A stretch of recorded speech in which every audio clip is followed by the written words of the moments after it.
जय श्रीराम. आपण पाहणार आहोत गजानन महाराज मंदिरात साजरा झालेला रामनवमीचा भव्य आणि दिव्य सोहळा, जिथे भक्ती, कीर्तन, रामजन्म आणि शेवटची आरती मनाला स्पर्श करून जाते. रामनवमीचा हा पवित्र दिवस भक्तीचा, आनंदाचा आणि रामनामात रंगून जाण्याचा. चला आपण या दिव्य सोहळ्याचा अनुभव घेऊया आणि हा अनुभव शेवटपर्यंत नक्की पहा. श्री माता अमृतानंदमयी सत्संग समिती वाशिम. तुम्हाला कीर्तनाचा आवाज येतोय ना? चला तर आपण कीर्तनात सहभाग होऊया. पण त्या अगोदर आपण श्री गजानन महाराजांचे दर्शन घेऊया.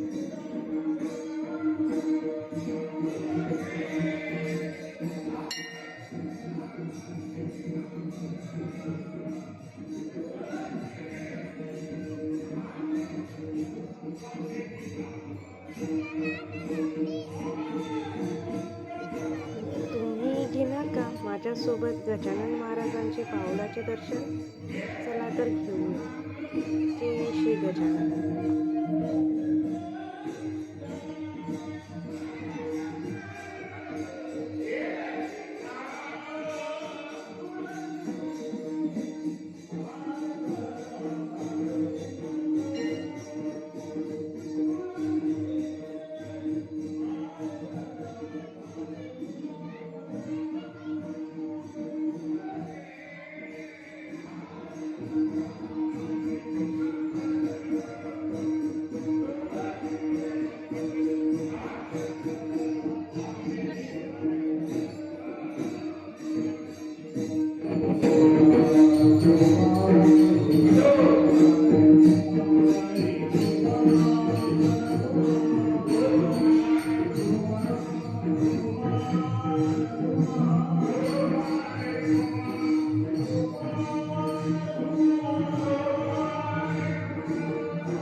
गजानन महाराजांच्या पारायण कक्षामध्ये. तिथे विठ्ठल रुक्मिणीची मूर्ती आहे. चला तर विठ्ठल रुक्मिणीचं दर्शन घेऊया आणि आपल्या कीर्तन सोहळ्याकडे वळूया.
तेरी पंढरी उभा आहे स्वयंभ भीमा तेरी पंढरी वसुदेव सुतं देव कंसचानोरमर्दनं देवकी परमानन्दं कृष्णं वन्दे जगद्गुरु गुरुर्ब्रह्मा गुरुर्विष्णु गुरुदेवो महेश्वरा गुरु साक्षात् परब्रह्म तस्मै श्री गुरुर्य नमः तस्मै श्री गुरुर्य नमः चराचर वाणी अनंत कोटी ब्रह्मांड नायकाची शक्ती संत गजानन महाराजांच्या परिसरामध्ये हा कार्यक्रम आयोजित झाला। या रामनवमीच्या कार्यक्रमामध्ये 7 दिवस भागवत आणि भागवत झाल्यानंतर आजची याची सांगता ही राम जन्माचे कीर्तन आणि कलेच्या कीर्तनाने ठरलेली आहे।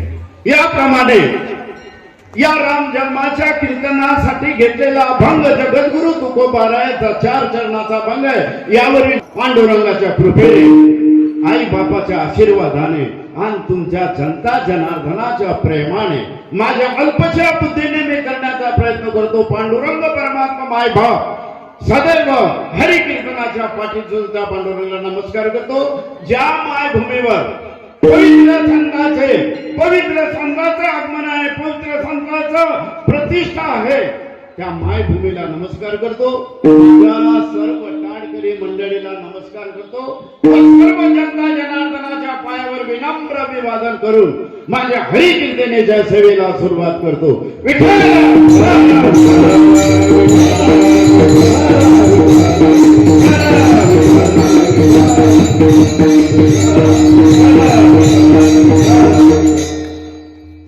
कीर्तन सेवेला घेतलेला अभंग जगद्गुरु तुकोबारायांचा 4 चरणाचा अभंग आहे। त्या 4 चरणाच्या अभंगामध्ये जगद्गुरु तुकोबाराय सांगतात, झाले रामराज्य काय उन्हे आमासे, धरणी धरे पीक गायी उडल्या म्हशी, राम राम वेळोवेळा आम्ही गाऊ गोविये, धडता खांडिता जेवता गे बाहिये, स्वप्नीही कोणी दुःख न पाहे डोळा, नामाच्या घेतरे भय सुटले खरी काळ, तुका म्हणे रामे सुख दिले आम्हासे, तया येले जाणे गर्भवासी फुटले, विठ्ठल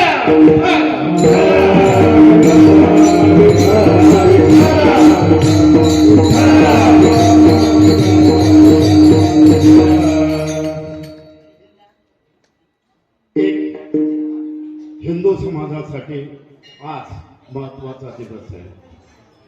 जे हिंदू धर्माचे लोक आहेत, म्हणजे मला असं म्हणायचं नाही बाकी धर्माचा मी तिरस्कार करत नाही, परंतु मेन महत्वाचा हिंदू धर्म आहे आणि हिंदू धर्म राखण्यासाठी आमच्या छत्रपती शिवाजी महाराजांनी जीवाचं रान केलं आणि हिंदवी स्वराज्य निर्माण केलं। लक्ष ठेवा, म्हणून आज हिंदूने आपल्या अंतःकरणातून आपल्या देवतेची प्रतिष्ठा आपल्या अंतःकरणात साठवणं, याचं नाव रामनवमी आहे। विठ्ठल विठ्ठल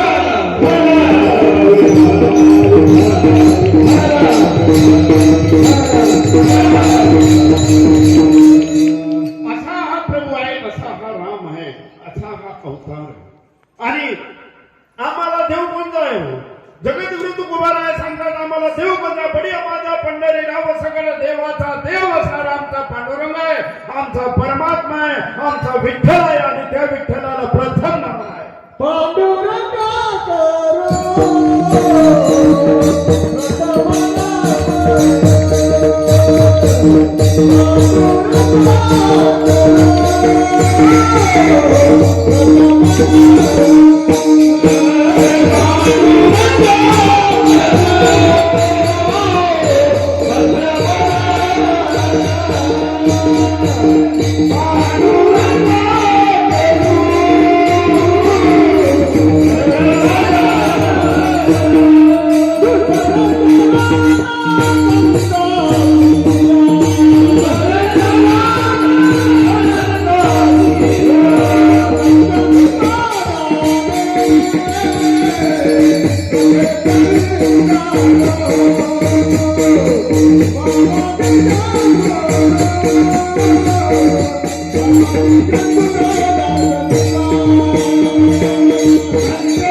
पहिलं नमन आहे।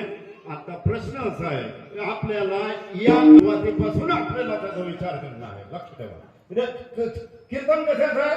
राम जन्माचं आहे, परंतु राम जन्माच्या आधी काय काय काय परिस्थिती निर्माण झाली त्याची आपल्याला पाहणं आहे। आणि म्हणून पहा, राम प्रभूला वडिलांच्या शब्दाप्रमाणे राम प्रभू वनवासाला निघाले, वनवासाला गेले। आता वनवासाला गेल्यानंतर आपल्या डोक्यावर येत आणल्या आणि आपल्या सिंहासनावर बसवल्या, राजगादीवर बसवल्या आणि भरत हा नंदीग्रामला राहिला. नंदीग्रामला राहिल्यानंतर काम केलं. परंतु येताना भरतानी एक सांगितलं, दादा ठीक आहे, तू म्हणता तुझ्या शब्दाच्या पलीकडे मी नाही, परंतु एक आहे दादा, 14 वर्ष पूर्ण झाल्यानंतर संध्याकाळपर्यंत तू जर अयोध्येला आला नाही तर हा भरत तुला दिसणार नाही. पहा कोणाचे शब्द आहे, कोणाचे शब्द आहे? सावत्र भावाचे शब्द आहेत. आणि सावत्र भावासाठी नाही, आपल्या वडील भावावर प्रेम करतो आणि प्रेमासाठी एवढं रामाला सांगतो की तू जर संध्याकाळपर्यंत आला नाही तर राम राहणार नाही, भरत राहणार नाही. आणि भरत निघून आले. पुढे युद्ध झालं. युद्ध झाल्यानंतर रावणाचा संहार झाला, सीतेला मुक्त केलं आणि भगवंताने हनुमंताला सांगितलं, हनुमंता आपल्याला आपण जे दिवस दिला आहे, माझ्या भरताला दिवस दिला, तू पुढे जा आणि त्याला निरोप दे की मी येऊन राहिलो. कारण ते चिंता करत असेल. हनुमानजीने उड्डाण केलं आणि भरताच्या समोर आले आणि भरतानं सांगितलं, बरं राम प्रभू संध्याकाळपर्यंत 4 वाजेपर्यंत अयोध्यामध्ये पोहोचत आहे. सर्व आनंद झाला.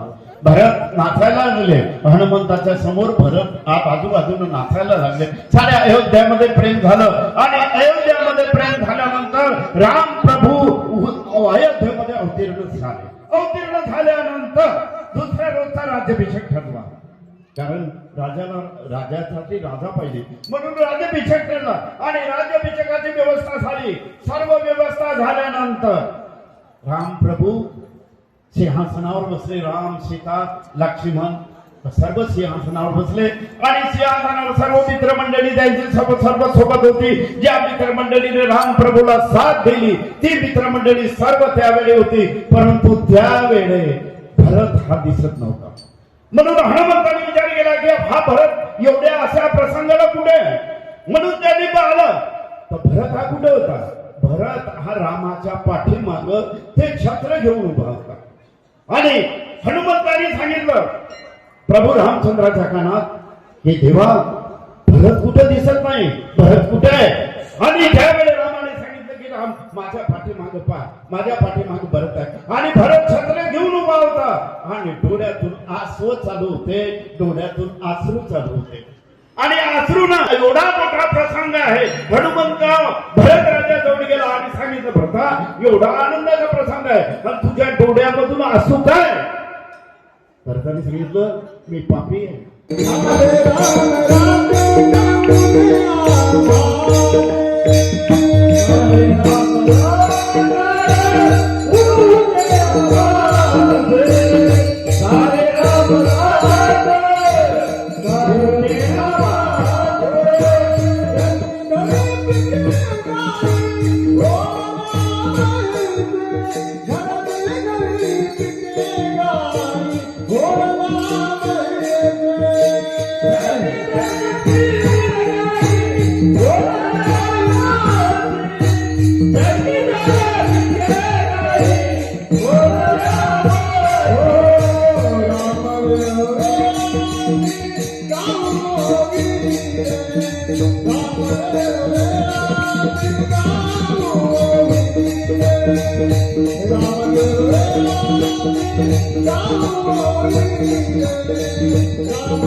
काय निष्ठा होती.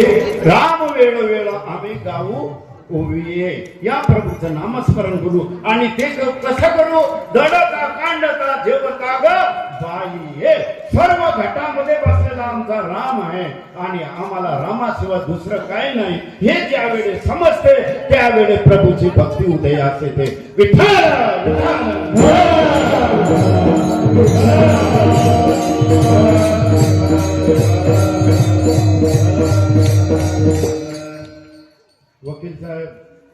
वकील साहेब फुल आणि गुलाल भगवंताचा जन्म आपल्याला सादर करायचा आहे. लक्ष ठेवा. आणि अयोध्यावासी काय करून राहिले? अयोध्यावासी प्रभूचे नामस्मरणामध्ये तल्लीन झालं. भगवंताचं नामस्मरण केल्यानंतर काय होते? पहा, भगवंताचं नामस्मरण काय केल्यानंतर काय होते? भगवंताचं नामस्मरण असं आहे की ते केल्यानंतर सारे तुझं दीन बंद सारे भव पास या जिव्हाचे हरी नाम घे पुकाचे जप मानवा तू वाचे.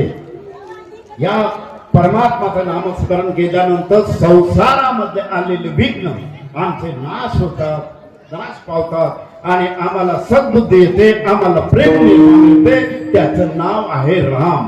आणि ते राम अयोध्यावासियांनी घेऊन आनंदी आनंद निर्माण केला. आता आनंद निर्माण करण्यासाठी आम्हाला कुठे जावं लागतं? लक्ष ठेवा. संसारात आनंद आहे का? आमच्या संसारात आनंद असता तर संत गजानन महाराजाच्या परिसरामध्ये राम जन्मासाठी आम्हाला येण्याचं काम नसतं. कारण संसारामध्ये आनंद नाही. संसारामध्ये काय? संसारामध्ये दुःख काय? आणि म्हणून संसार कसा आहे? संसार दुःखानं भरलेला आहे.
संसार कसा आहे? दुःखाची मैदानी दुःखानं भरलेला संसार आहे. दुःख बांधवडी आया संसार सुखाचा विचार नाही. कुठे कुठेही सुख नाही. सुख हे परमार्थात आहे, भगवंताच्या नामस्मरणात आहे, भक्तीत आहे आणि सच कामात आहे. आणि म्हणून भक्तीचे एक वर्म आहे. राष्ट्रभक्त तुकडोजी महाराज भक्तीचं वर्म सांगतात, सच काम किया जग में जिसने उसने प्रभु नाम लिया न लिया. याचं नाव भक्ती आहे आणि ते भक्ती करणं आमच्या जीवनाचं कर्तव्य आहे. विठ्ठल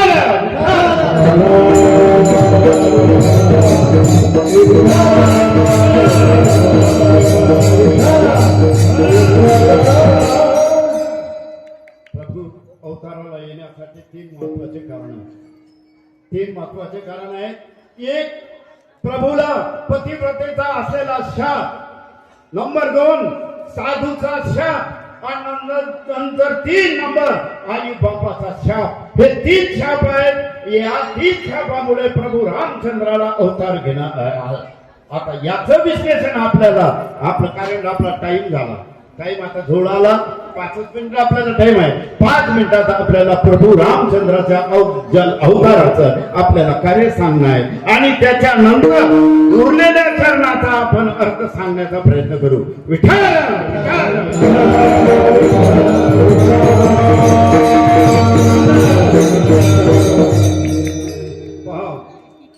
तुमचा नंबर पहिला आहे.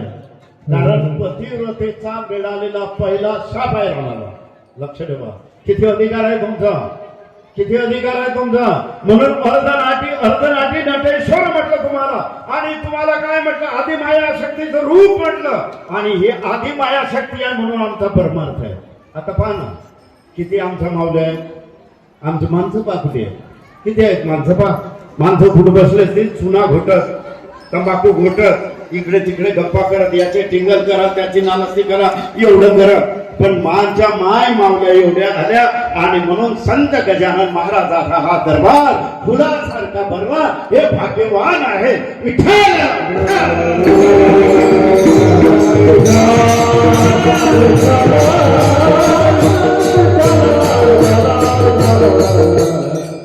अशा प्रकारे हे 3 साप झाले. आणि साप झाल्यानंतर राजा दशरथ वैशिष्ठाकडे आला आणि सांगितलं, महाराज एक दुःख आहे, मला पुत्ररत्न नाही, मला पुत्ररत्न पाहिजे. त्यावेळेस वैशिष्ठाने सांगितलं, तुम्ही पुत्र कामेष्टी यज्ञ करा. आणि पुत्र कामेष्टी यज्ञ करा. केल्यानंतर तुम्हाला पुत्रप्राप्त होईल. त्या यज्ञाचे आरंभ केला. त्याच्यामधून ज्ञान देवता प्रसन्न आली, यज्ञ देवता प्रसन्न झाली. तिने 3 पिंड आपल्या राण्याला देण्यासाठी सांगितले. वशिष्ठाने ते आपापल्या राण्याला दिले. आणि दिल्यानंतर त्या गर्भवती राहिल्या. आणि गर्भवती झाल्यानंतर तो वेळ आला. कोणची वेळ आली? प्रभू येण्याची वेळ आली. प्रभू काय येतात? प्रभू अवताराला येण्याचं कारण काय? ज्यावेळेस टाहो फोडतात आणि या टाहोमध्ये भक्त परमात्मा विसरून जातो आणि या मृत्यू लोकामध्ये जन्म घेतो, त्याचं नाव देव. आणि ज्याचं टाहो फोडतो त्याचं नाव भक्त विठ्ठल.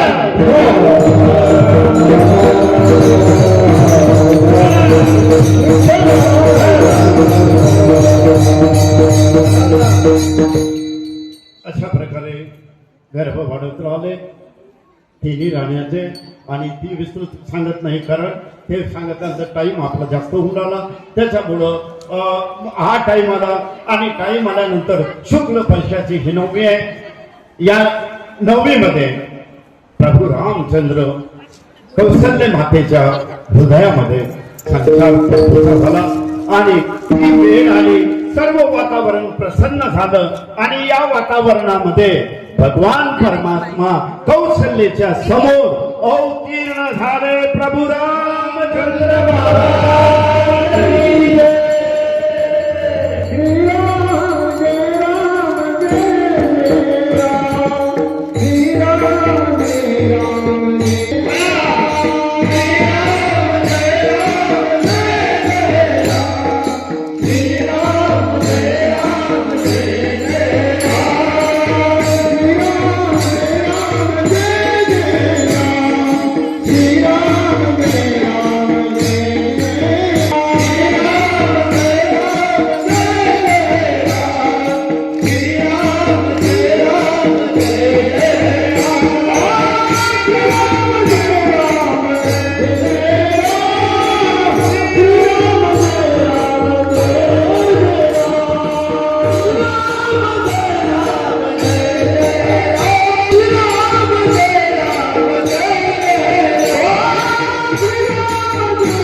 प्रभूचा जन्म नाही.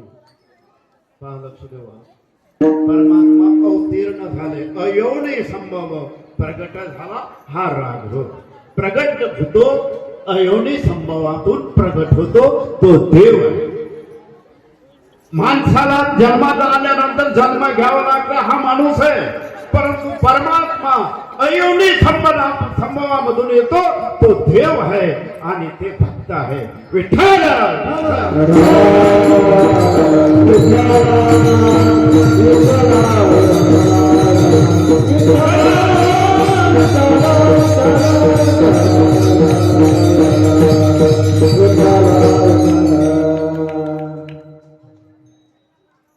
आता ताई देवाची आंघोळ करा आणि आंघोळ झाल्यानंतर त्यांना कपडे चढवा.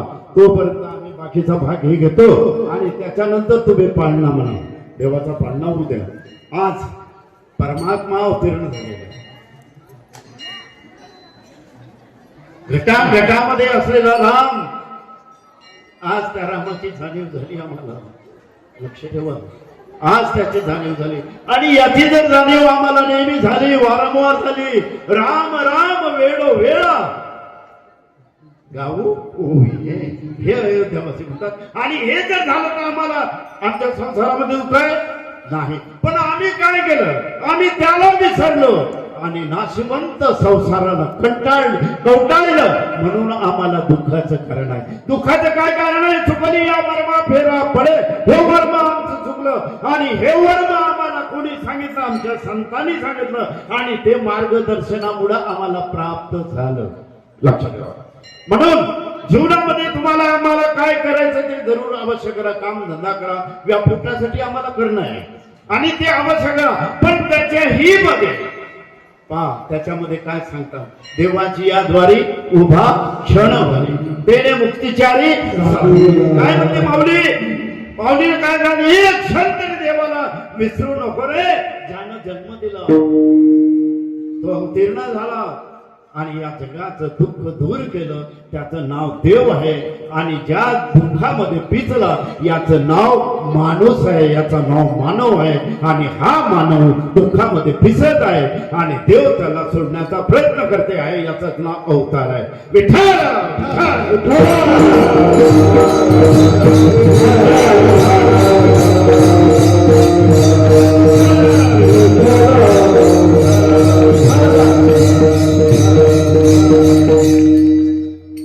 प्रभू रामचंद्र उत्तीर्ण झाले. अयोध्येवासीयांना सर्वांना सुख आणि समाधान झालं. आता मला एक सांगा, एका संताच्या अवताराने, एका संत गजानन महाराजाच्या आगमनाने आपण किती सुखी आहोत. लक्ष ठेवा. आपण सर्व आपले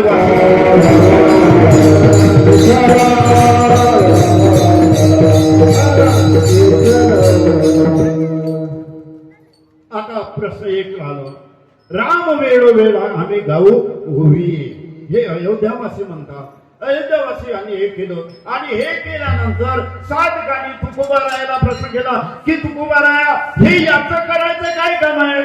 आम्ही विज्ञानी जाता कोण आहोत, मग विज्ञान असं आम्हाला जप आणि तप आणि या भक्तीचं काय काम आहे?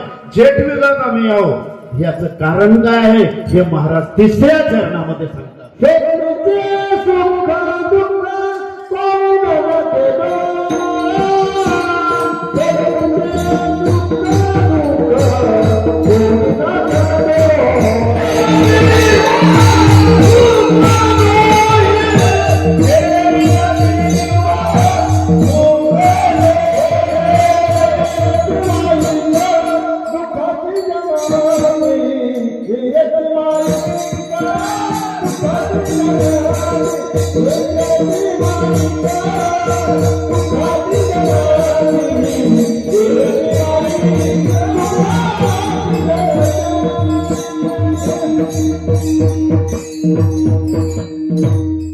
आपुला तो एक देव करून घ्यावा, हा जोपर्यंत आमचा होणार नाही तोपर्यंत आम्हाला सुख मिळणार नाही.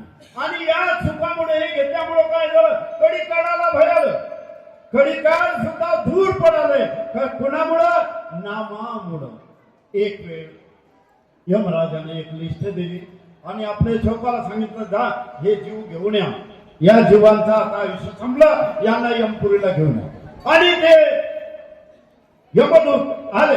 आल्यानंतर या लोकांना समजलं की आपल्या यादीमध्ये, यमाच्या यादीमध्ये आपलं नाव आहे. म्हणून सर्व धावत धावत पंढरपूरला गेले आणि पंढरपूरला नामदेव महाराजांना विनंती करून राहिले की नामदेव महाराज, यमाच्या यादीमध्ये आमचं नाव आहे, आम्हाला जावं लागते, हा सुखी संसार सोडून आम्हाला जावं लागते. नामदेव महाराज, आता आम्हाला तारण्यासाठी दुसरं कोणी नाही. लक्ष ठेवा, लक्ष ठेवा. आम्ही जीवनामध्ये आल्यानंतर काय कमावलं? 7 मजली इमारत आहे, 100 एकर जमीन आहे, बँक बॅलन्स आहे, सर्व आहे, परंतु यातला कवडी भरबी आम्हाला नेता येणारी एक काडी बी नेता येणार नाही, एवढा मोठा अधिकार भगवंताने आम्हाला दिला. त्या कारण का क्या लेके आया था जग में, क्या लेके जाएगा, मुट्ठी बांध के आया जग में, हात पसारे जाएगा, हात पसारे जाएगा. याचं नाव भक्ती आहे आणि याचं नाव अनुष्ठान आहे. आणि ही श्रद्धा अंतकरणात ठेवण्याचा प्रयत्न करा. अरे माझं काही नाही रे, काही मी आणलं नाही, काही मला नेता येणार, फक्त योग आहे, जेवढं होईल तेवढं सत्कर्म करण्याचा प्रयत्न करा. हे जीवनाचं राम आहे आणि हाच राम जन्म आहे. विठ्ठल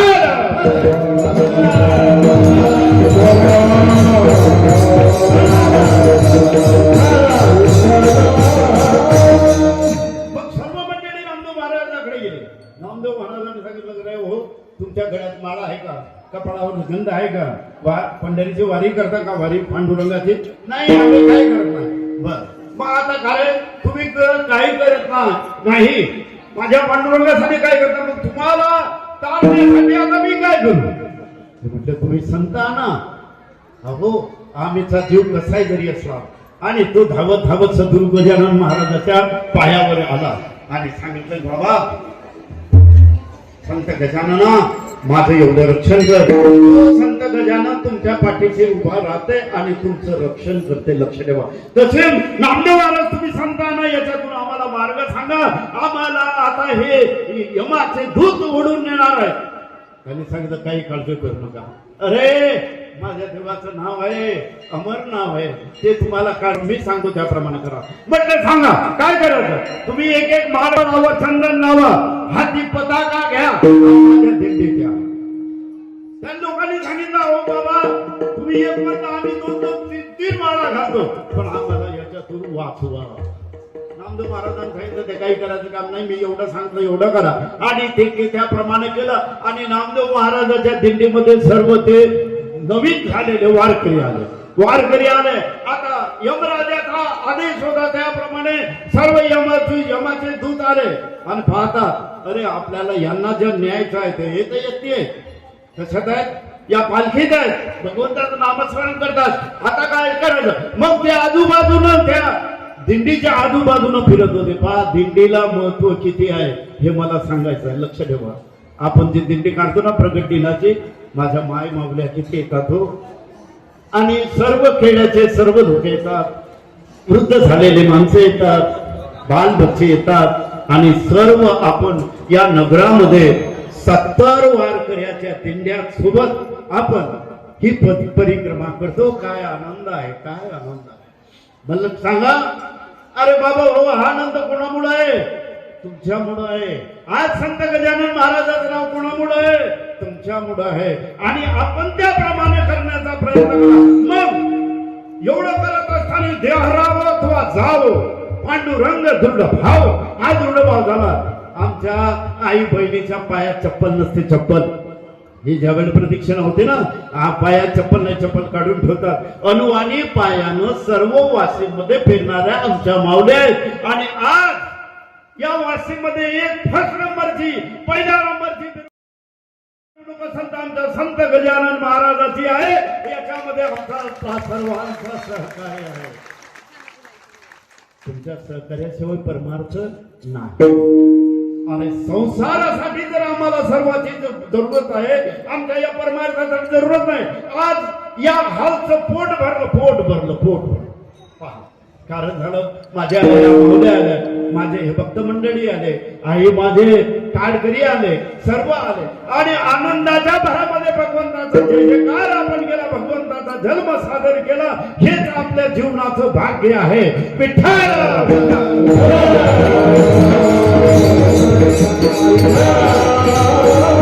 Oh,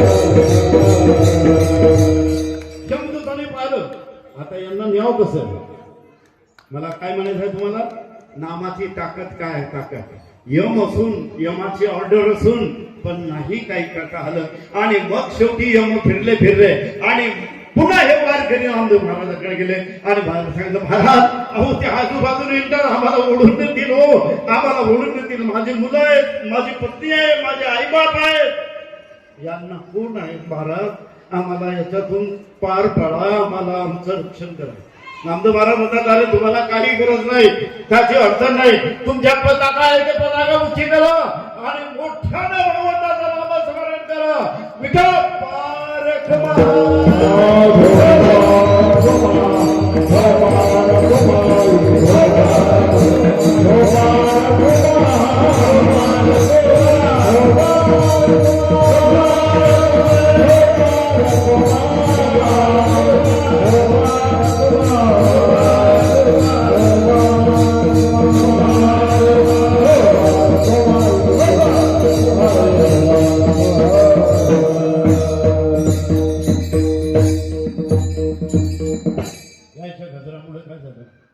यमाला पडून जायचं काम पडून धावत धावत कुठे आले यमराजांना लागले. यमराजांनी सांगितलं, काय तुम्हाला काम सांगितलं केलं? महाराज काय काम करा? अहो काय काम करा? त्याच्या मुखामध्ये भगवंताचं नामस्मरण आहे आणि त्या नामस्मरण करणाऱ्याला नामधारकाला आम्हाला कसं आणता येईल? आम्हाला आणतात. काय झालं काय? त्यांनी त्यांची इच्छा सांगितली आणि ते पांडुरंगाच्या नावाचा जे जे काय करताय आम्ही सोडून पडत आलो. कडी काळा ते वाटे कडी काढा नामाचा गजरे भय झाले. ह्या कडी काळाला भय सुटे एवढं नाम महत्वाचं आहे आणि या नामाला आपल्याला घेणं महत्वाचं आहे. जीवनामध्ये आम्हाला हे घेता आलं पाहिजे. हे महत्वाचा प्रश्न आहे. आता एक प्रश्न आहे, मी तुम्हाला 3 प्रश्न विचारले होते की एक प्रभू रामचंद्राच्या जन्मासाठी कारण 1 पतिव्रतेचा शाप, नंबर 2 साधूचा शाप आणि नंबर 3 आई वडिलाचा शाप. आता याचं थोडं विस्तृत करतो तुम्हाला. पहिला शाप आहे ते आमच्या वृंदेचा आहे. वृंदा ही जालिंदराची पत्नी होती, महान पतिव्रता होती आणि तिच्या जोरावर, तिच्या सामर्थ्यावर जालिंदर देवाशी युद्ध करत होता. लक्ष ठेवा, आपण पराजित होत नव्हता. मग सर्व देवाने विचार केला आणि देवा विष्णूकडे आले आणि देवाला सांगितलं, देवा काय करावं? आता हा जालिंदर इतका उपवास करताय, आमच्या जनाचा प्रतिकार होत नाही, तुम्ही याचा काहीतरी इलाज करा.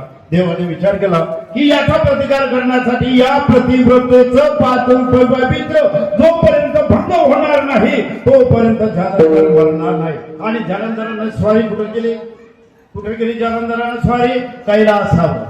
महादेव परमात्मा ज्या जालिंदराला पराभूत करत नव्हते, करता येत नव्हतं. लक्ष ठेवा, एवढा मोठं सामर्थ्य या प्रतिव्रतेत आहे. हा तुम्ही साधं वैशिष्ट्य तुमच्यात नाही, परंतु त्याप्रमाणे जीवन जगणं आमचं कर्तव्य आहे. आणि त्याप्रमाणे विष्णूनं रूप जालिंदराचं घेतलं आणि हृदयाला स्पर्श केल्याबरोबर जालिंदर गतप्राण झाला. गतप्राण झाल्यानंतर तिच्या लक्षात आलं पतिव्रता होती. पतिव्रता तिची देवावर सत्ता आहे, एवढा अधिकार त्या माऊलीचा आहे. त्याने सांगितलं, तुम्ही कोण?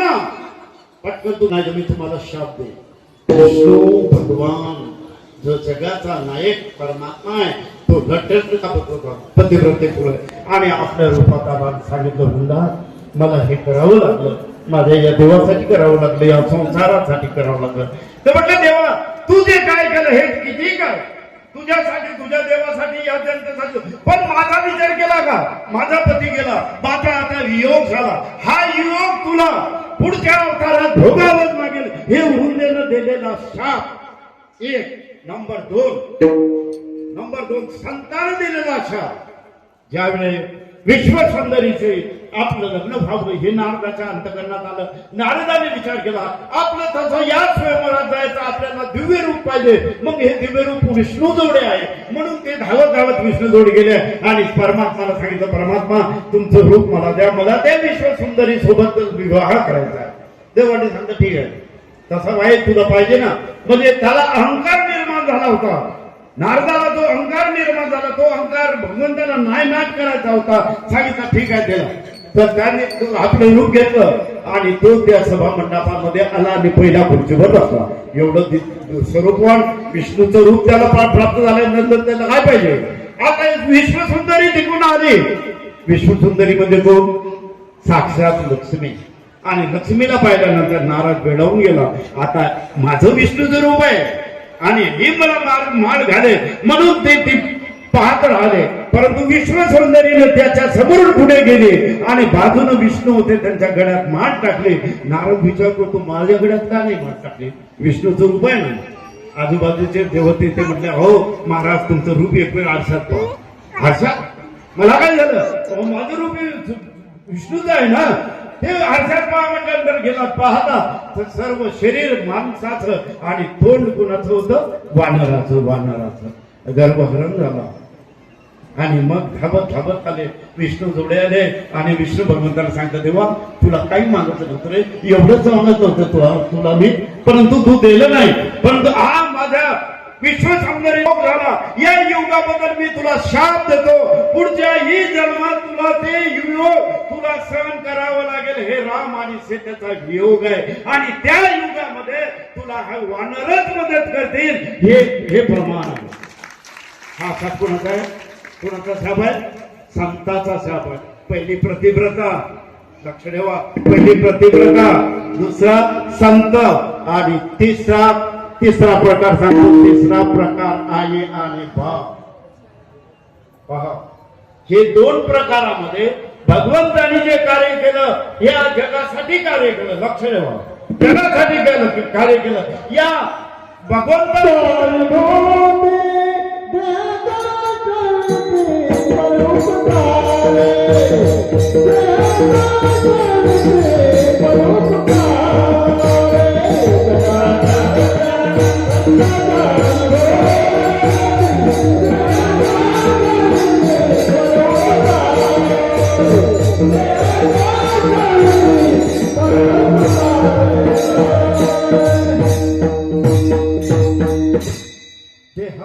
जगाच्या कल्याणात संतांच्या विभूती. आपला देहाचा विचार करत नाही. जसं माऊलीनं आपल्या त्याचा विचार केला का. कधी वस्त्र आले कधी अंगावर वस्त्र नाही. कधी चांगलं नाही. त्याचं नाल्याचं पाणी पिले. आमचे सद्गुरू गजानन महाराज. संत गजानन महाराजांनी या माधुगरी मागितली. 4 घरामध्ये माधुगरी आहे. ती माधुगरी खाल्ली आज त्यांच्या नावानं. लाखो लोक पोट भरतात. माय बापा हो लाखो लोक पोट भरतात. आज जिथं जिथं गजानन महाराजाचे संस्थान आहे तिथे अन्नदान. किती अन्नदान आहे. कुणाच्या नावावर आहे. संत गजानन महाराजाच्या नावावर आहे. म्हणून संत हा कलियुगामध्ये थोर झाला. संत साधू थोर झाला. साधू थोर झाला. साधू थोर झाला. साधू थोर झाला.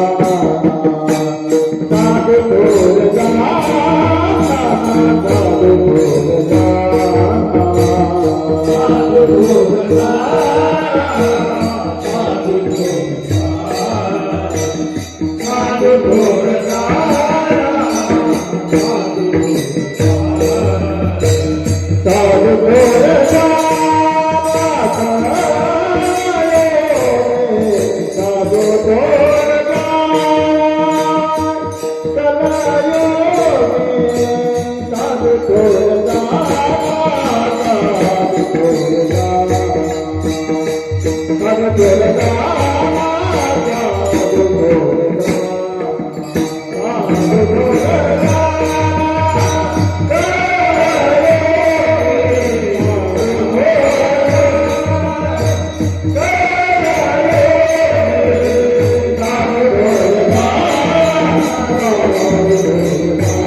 साधू थोर झाला. कुठे अन्नदान होत आहे. कुठे अन्नदान होणार. संत गजानन महाराजाच्या मंदिरामध्ये संत गजानन महाराजाच्या परिसरामध्ये अन्नदान होते. हे संतांचं वैशिष्ट्य म्हणून साधू थोर झाला. साधू थोर झाला. मग याप्रमाणे झाल्यानंतर आता हे लक्षात आलं की राम हे मोठा आहे आणि नामाशिवाय दुसरं काही नाही. म्हणून यमराजाला खाली जायचं काम पडलं. कडी काढायला बी हद्द होण्याचा प्रश्न निर्माण झाला, तिथे निर्माण झाला. आणि नारदाच्या वचनाप्रमाणे देवाला अवतार कार्यामध्ये ते भोगावंच लागलं. आता तिसरा नंबर आई बापाचा. पहा, तिसरा नंबर आई बापाचा. आई बापाच्या शापामुळे रामाला जन्म घेण्याचं काम पडलं. आणि ते शाप काय आहे याचं आपण विवेचन करण्याचा प्रयत्न करू.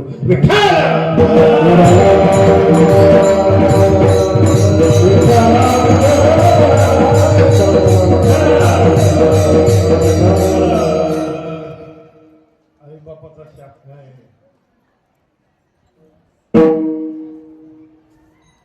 अंतकरणात विचारा थोडा. आई बापानं आमच्यासाठी काही केलं. आई बापाची किती वार आहेत आमच्यावर. आणि आई आणि बापासारखं दैवत या जगात नाही. लक्ष ठेवा. मी 5 गोष्टी तुम्हाला सांगतो. 5 समाधानी झाला. लक्ष ठेवा. त्या 5 गोष्टी कोणत्या आहेत? पांडुरंगासारखं देव नाही, पंढरीसारखं तीर्थ नाही, चंद्रभागेसारखं छत्र नाही, ज्ञानोबा तुकोबरायासारखे संत नाही, जन्म देणाऱ्या आई बापासारखं दैवत नाही, दैवत नाही. हे जर गोष्टी ध्यानात ठेवल्या ना बापू, आम्हाला 4 धामाची यात्रा करायचं पण काम नाही.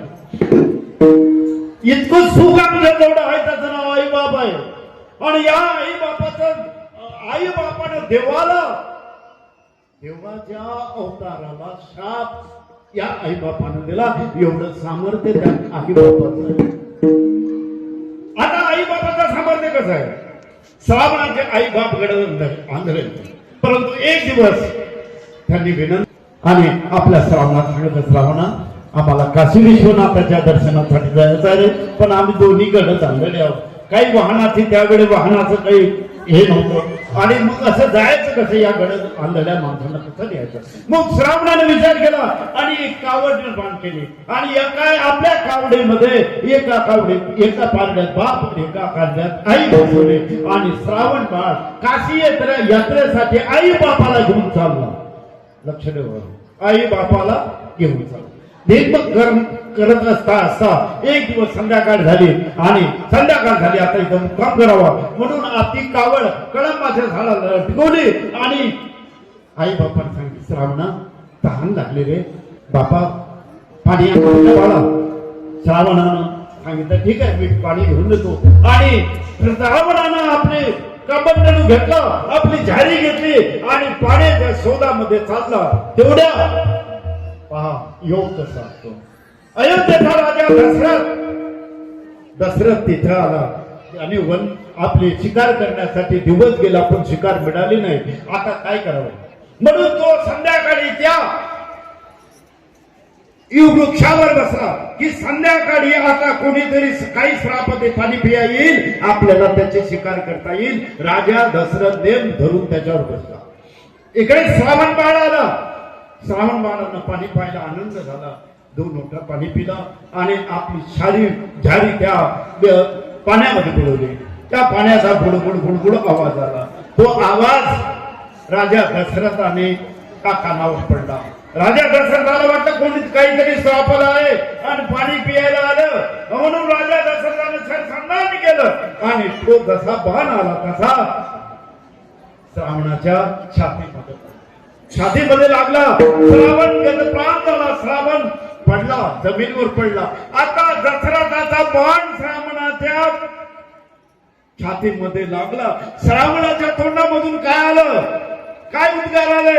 आई आई. आईचा जय जयकार श्रावणाच्या तोंडातून झाला. आईला आठवलं. आई आई करून श्रावण प्राण झाला. खाली पडला. या आवाज दशरथाला गेल्यानंतर दशरथ धावत आला आणि माझ्या हातून कोणातरी मानवाची हत्या झाली म्हणून येऊन पाहतो तर श्रावण पडलेला आहे. रक्तबंबाळ झालेलं शरीर आहे. आणि राजा दशरथ सांगतो, बाबा मी अयोध्येचा राजा आहे, मला शिकार भेटली नाही म्हणून मी या वृक्षावर बसतो शिकारीसाठी. माझे जण अपराध झाला. श्रावण बाळांनी सांगितलं, राजा तुझे जण अपराध झाला, काही हरकत नाही, पण माझी एक विनंती आहे राजा, एक विनंती आहे, मला एक वचन दे. लक्ष ठेवा. श्रावणबाळ मृत्यूची वाट पाहत आहे. श्रावणबाळ मृत्यूची वाट पाहत आहे. आणि अशाही स्थितीमध्ये राजा दशरथाला काय सांगत आहे, मला वचन दे. राजा दशरथांनी सांगितलं, ठीक आहे, तुझा मी अपराधी आहे, हे वचन तुला देतो, पण काय मागायचं, तू माझं राज्य माग, माझा ध्येय माग, काही माग, मी अपराधी आहे तुझा, दे, तुला काय पाहिजे ते मी द्यायला तयार. श्रावणाने सांगितलं, मला काही नको, तुझं द्रव्य नको, तुझं राज्य नको, तुझी संपत्ती नको, काही नको राजा, माझं एक आहे, माझे आई बाप जोपर्यंत पाणी पित नाही तोपर्यंत राजा तू बोलू नको म्हणणारा श्रावण आहे. हे जारी नाही, पण तू बोलू नको रे राजा, तू जर बोलला तर माझे आई बाप पाणी पिणार नाही, व्याकुळ झालेले तहानेनं माझे आई बाप आहेत, आणि आई बाप व्याकुळ झालेले आहेत, ते तसे गत प्राण होतील राजा. म्हणून आई असलेली आई बापाची अंतःकरणातली श्रद्धा, किती अंतःकरणात श्रद्धा आहे. म्हणून वेळेमध्ये बी वेळ चाललेली आहे, आणि या वेळेमध्ये तो काय मागते राजा दशरथाला, तू बोलू नको. राजाचं अंतःकरण जड झालं. काय श्रावण आहे, काय त्याचे आई बाप आहे, काय या रत्नाला ज्यांनी जन्म दिला ते रत्न आहे. ठीक आहे श्रावणा, तू सांगितलं त्याप्रमाणे करी. राजा दशरथ झारी घेऊन आला. जवळ येत आहे, पावलाचा आवाज आल्यानंतर आई बाप म्हणते, अरे श्रावणा, आम्ही तुला रात्री अपरात्री त्रास दिला रे बाबा, परंतु तू आमचा त्रास सहन करत. ठीक आहे श्रावणा, तुला त्रास झाला का रे? श्रावणा, तुला त्रास झाला का? आई आणि बाप बोलतात, आई बापाचं अंतःकरण लक्ष ठेवा, आम्ही तुला रात्री अपरात्री तकलीफ दिली. श्रावणा, तू आमच्यावर रागावला का रे? तू बोलत का नाही?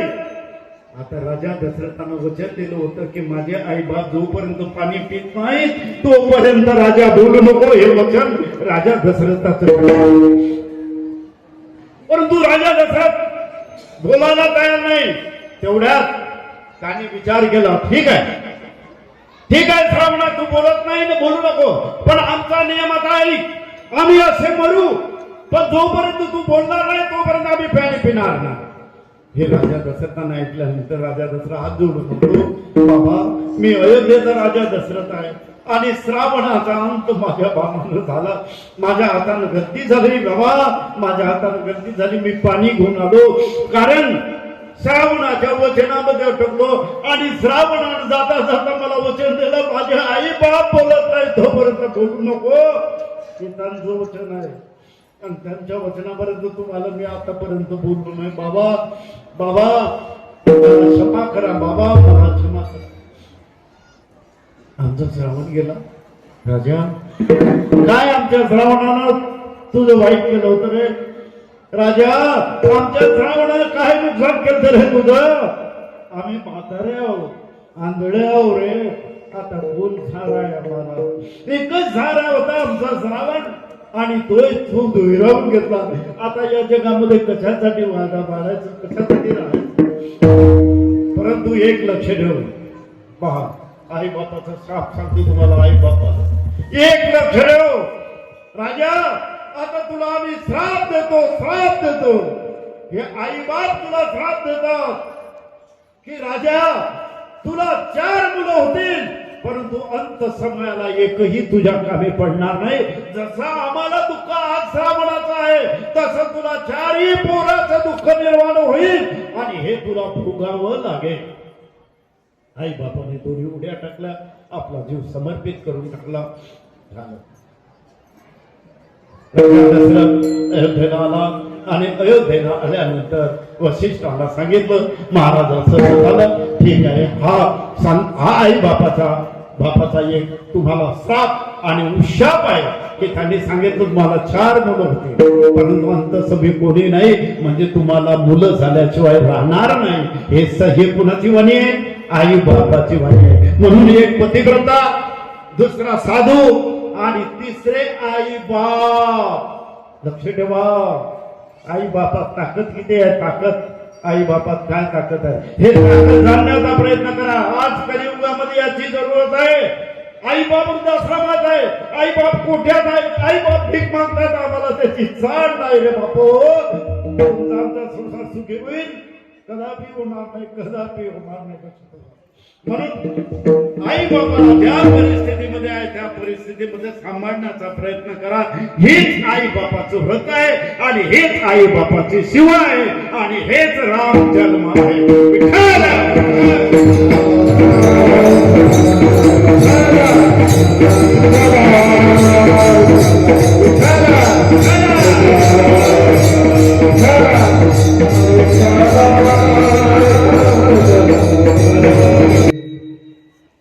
म्हणून सर्वांच्या पायावर एक विनंती करतो, तुमच्या पायावर कंगन घालतो. जगात सर्व मिळत मिळते रे बापा हो, सर्व मिळते. एक बायको केली दुसरी करता येईल, तिसरी करता येईल, चौथी करता येईल. संतती नाही संतती होईल, संपत्ती नाही संपत्ती कमवता येईल. मित्र नाहीत मित्र बनवता येतील. ऐश्वर्य नाही ऐश्वर्य प्राप्त करता येईल. गेलेले आई बाप पुन्हा मिळत नाही, हे लक्ष ठेवा. आई बाप मिळत नाही आणि ज्याला आई बापाची सेवा केली त्याला या जगात कमी नाही. हे माझ्या अंतकरणात सांगत नाही, मी तुम्हाला शास्त्राचा सांगतो. शास्त्रात ज्याला आई बाबाची सेवा केली त्याला या विश्वामध्ये कमी नाही. ज्यानं आई बाबाची अवहेलना केली त्याचा संसार साताला गेल्याशिवाय राहणार नाही. विठ्ठल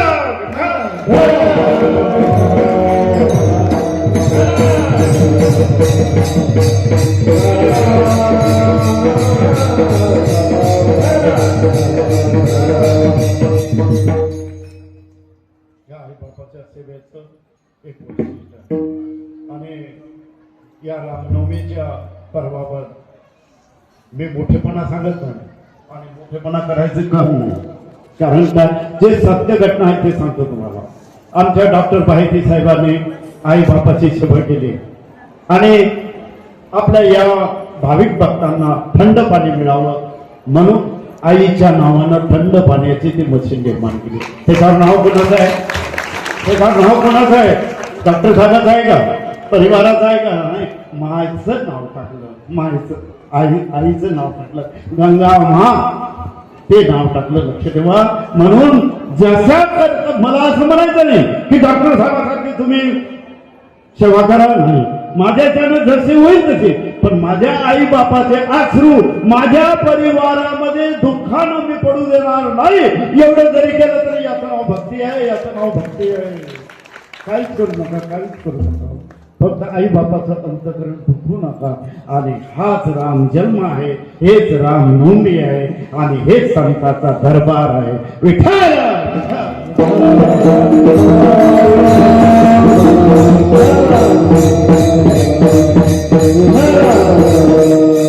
पुन्हा 6 ठिकाणी तुकोबा राहायला प्रश्न केला. तुकोबा राहायला तुम्ही म्हणलं हे बरोबर आहे, परंतु मला हे सांगा, या रामाने, या परमात्माने, या भगवंताने आम्हा जगाला काय दिलं हे महाराज शेवटच्या चरणामध्ये सांगतात.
साधकाचा प्रश्न तुका तुरु तुको बनायचं उत्तर.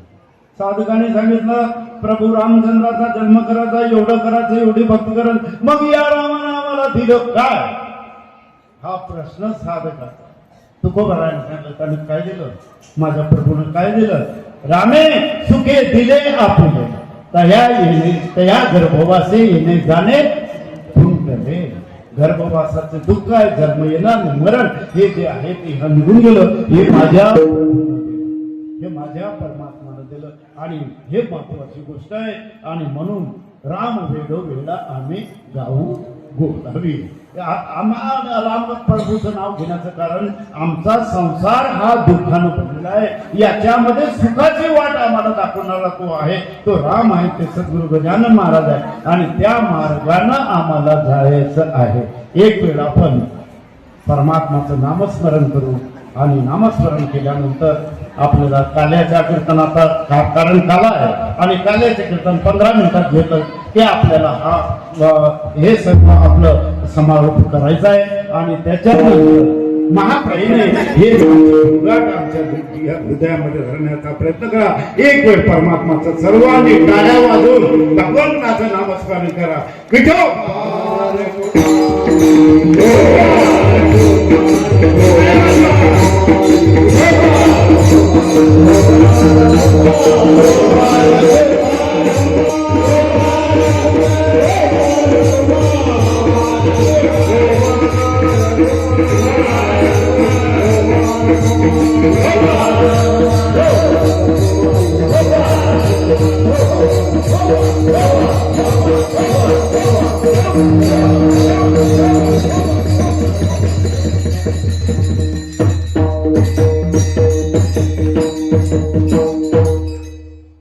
अशा प्रकारे भगवंताचं नामस्मरण, भगवंताचा सोहळा आपण सर्वांच्या सान्निध्यानं आपण पार पाडलेला आहे.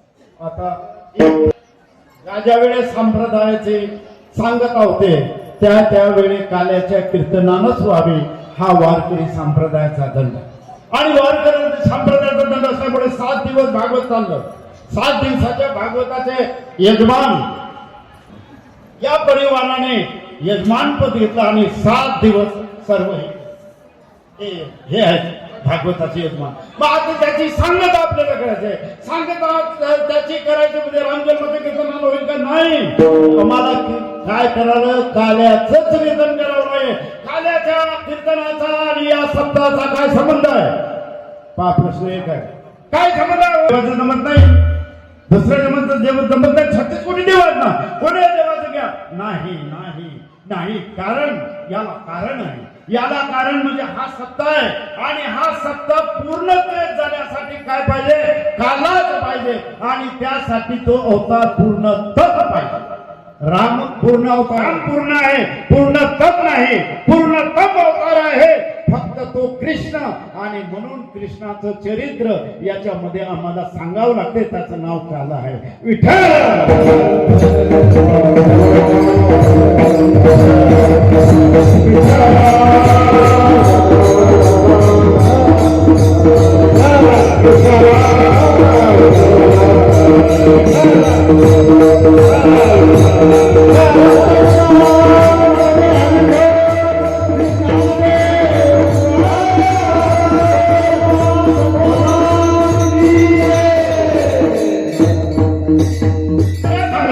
कारण गोकुळामध्ये भाव होता, धर्म होता आणि गोकुळामध्ये प्रेम होत. आणि म्हणून चरित्र कोणतं? जे चरित्र ते उच्चारावे देवे केले त्याचं नाव काला आहे. विठ्ठल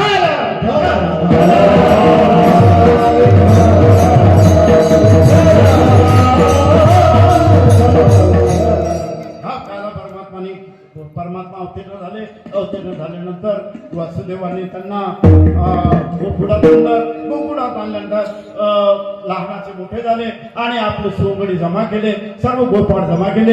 आणि गोपाळांना विचारलं, खरे दही दूध तुम्हाला मिळत नाही का? नाही कृष्णा, आम्हाला आमची आई ताक देत नाही रे, तर दही दूध दूर राहिलं. मग बरं ठीक आहे, मी तुम्हाला दही दूध दोस्ती करताल का? लक्ष ठेवा, दोस्ती करताल का म्हणजे माझ्याशी मला स्मरण करताल का? माझी आठवण ठेवसाल का? हा देव म्हणतो जीवाला. लक्ष ठेवा, कोणाला म्हणतो?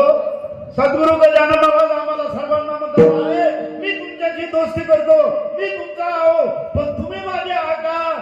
एवढं पहिले सांगा. हे म्हणते त्याचं नाव देव आणि हे विचारते त्याचं नाव माणूस. विठ्ठल.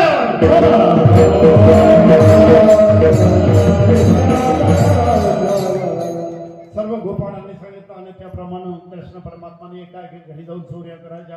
ते सर्व भानगडी वाढल्या आणि हे भानगड्या वाढल्यानंतर यशोदेकडे आल्या. यशोद्याला सर्व गोकुळवासी गौडणी सांगून आल्या की आता हे तुझा मुलगा आहे. आता कोण सांगल तुझ्या मुलाला? यशोदे, तुझ्या कृष्णाला सांग आमच्या चोऱ्या करते, 4 वाजता पुरं ढोर सोडून देते आणि वास्त्र जाऊन दूध पितात, आम्हाला दूध मिळत नाही, आम्हाला बथुरीला घेऊन गेलं ताक देईल तर मधात आमचे माठ फुटते. अशी तक्रारी केल्यानंतर यशोदा मातेने सांगितलं, या आता कृष्णा, आता तू एकच काम कर. काय कर? आता आपले गोधने घेऊन आपल्या रणात जा, आपल्या यमुनेच्या काठावर जा आणि यांना चारण्याचा प्रयत्न कर, एवढंच कर. देवाने सांगितलं, आई याच्यासाठी जन्म आहे, या गोधनासाठी, या गायीसाठी, या वासरासाठी माझा अवतार आहे. गाई काय मी जातो. सर्व आपल्या गोपाळाला सांगितलं, उद्या आपल्याला वनभोजन करायचं आहे आणि या वनभोजनासाठी आपापल्या सर्वांच्या शिदोऱ्या घेऊन या. सर्वांनी आपापल्या शिदोऱ्या सोबत आणल्या. यमुनेच्या काठावर गेले. सर्व गुरु आपल्या पूर्णामध्ये चरत आहे. माध्यानी झाली, 12 वाजले आणि 12 वाजल्यानंतर सर्व गोपाळाने सांगितलं, कृष्णा आता भूक लागली ना रे, कृष्णा आता भूक लागली, आम्हाला आता जेवू दे. कृष्ण परमात्म्याने सांगितलं, ठीक आहे, आपल्याला सर्वांना जेवण करायचं आहे. म्हणून सर्व त्या यमुनेच्या वाळवंटावर सर्व गोपाळ बसले आणि परमात्माने विचार केला. परमात्माने सांगितलं, आपापल्या शिदोऱ्या सर्व एक करा. आता मला हे सांगा, त्यावेळेस त्या काळामध्ये संदेश देणारा कोण आहे? हो, कोण संदेश देणारा आहे? एकाग्रता संदेश देणारा कोण आहे? कृष्ण परमात्मा आहे. आणि वारकऱ्यामध्ये, संप्रदायामध्ये हा योग देणारे माझे वारकरी आहेत. आज उदाहरण सांगतो तुम्हाला. पांडुरंगाच्या मंदिरासमोर कोणाची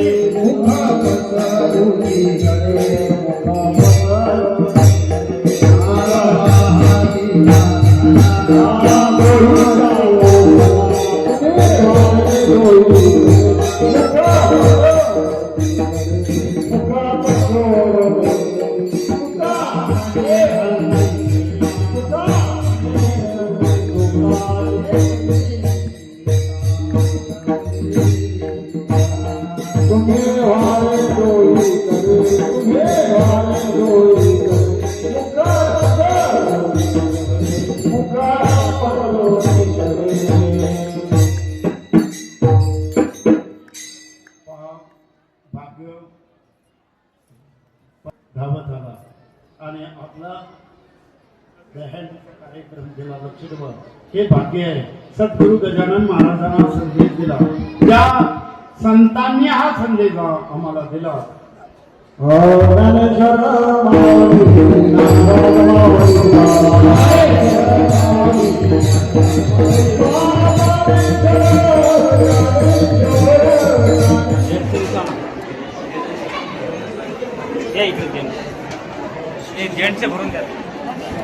त्यानंतर मी विनंती करतो श्री जगन किसनराव सावके यांना विनंती करतो की त्यांची सुद्धा संस्थांना खूप मोठी ऑटो सेवा निरंतर निशुल्क उपलब्ध असते. मी त्यांना विनंती करतो की त्यांनी समोर येऊन सत्कार स्वीकारावा. आपल्या संस्थांचे अध्यक्ष श्री दयारामजी राऊत यांना विनंती करतो की त्यांचे आपण शाल श्रीमंत सुप्रसिद्ध डॉक्टर श्री हरीजी बाहिती यांना मी विनंती करतो. धन्यवाद सर.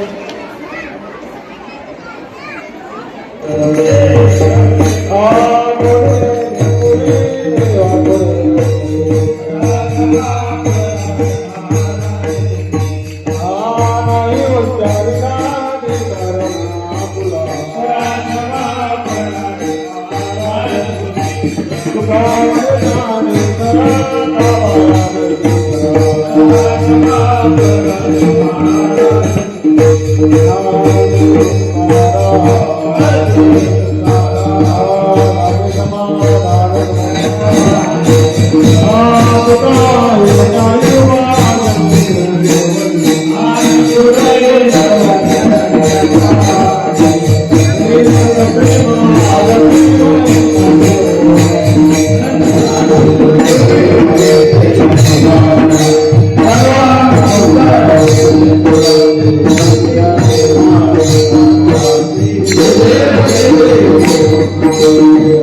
जय श्रीराम. व्हिडिओ आवडला असेल तर लाईक आणि शेअर करा.